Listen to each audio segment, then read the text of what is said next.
Hello and welcome to the Generation Zero Weapon Encyclopedia, where today we're checking out the new and improved Experimental 44 Magnus. Like all experimental weapons, you have a chance of getting it from finishing base assault missions, base defense missions, as well as looting defeated rivals or the Reaper.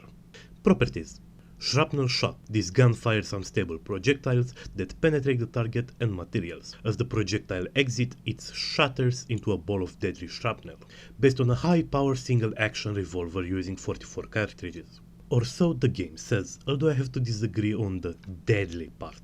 By the way, it says single action, but it's just semi-automatic.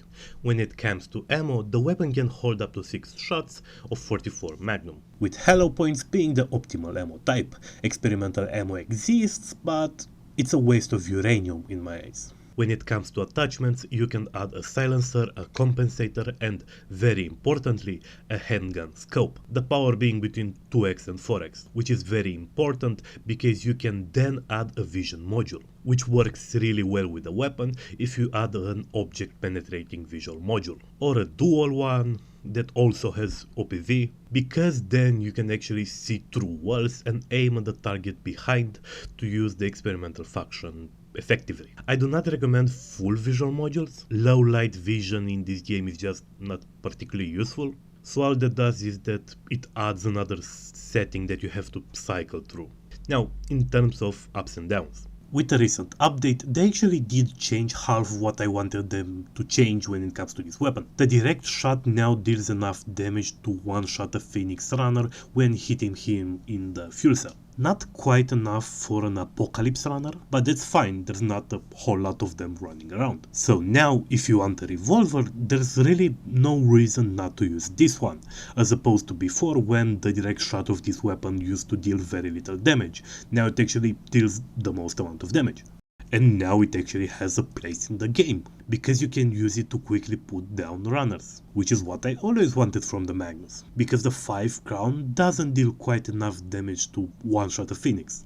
So now this is quite good for target shooting. It's also quite good at destroying cars, which you might think it's neither here nor there, but if you have the assignment of destroy 10 cars or whatever, you can use this one instead of wasting a lot of ammo or grenades or rockets or whatever. However, for one, this is still a revolver. It has limited DPS because the fire rate is quite slow, and it doesn't really have enough damage to make up for the low fire rate, as opposed to something like the PVG. And it also only holds 6 shots. The reload is quite fast, but you still have to do it every 6 shots. All in all, it's still somewhat viable in general use, and it has a niche. If you're good at shooting, this is a bit better than the PVG at killing runners in close quarters. But that's kinda it. The experimental function is still kinda underpowered. You need to shoot quite a lot to destroy even a hunter. Forget about tanks or harvesters.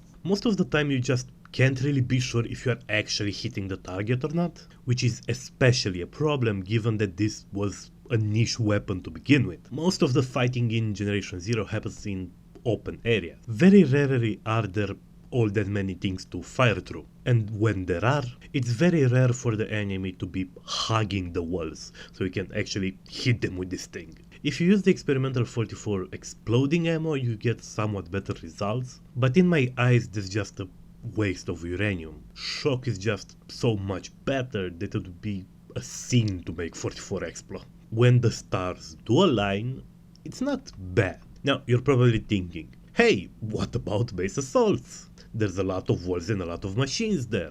And you would be right, kinda.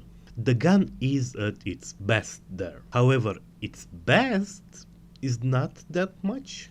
Half the time, even in base assault missions, the machines are actually still too far away from the walls to use this thing effectively. And also, the experimental PVG exists, which, if you aim well, it has more damage, more range, both in front and behind the wall from which you're shooting. Bigger mag, it's just better. The only area where the revolver has the upper hand is in terms of handling, because you can have a magnification as low as 2x as opposed to like 6x on the PVG. So you don't have to walk around in your living room while wearing binoculars. Other than that, the PVG is just simply better. Now, do I recommend it? Well, kinda. if you like revolvers. This is quite decent now and it is the best revolver available. Is it top tier? Not really, but it is worth trying.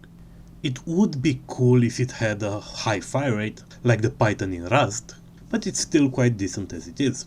By the way, it's not really worth trying to snipe with it, because the bullets have quite a bit of bullet drop and they're actually quite slow, so I don't think you'll be doing many trick shots with it. That just about concludes the video, but if you have any suggestions or think I got something wrong, do let me know in the comments. And if there's any specific video you'd like to see from me, do let me know.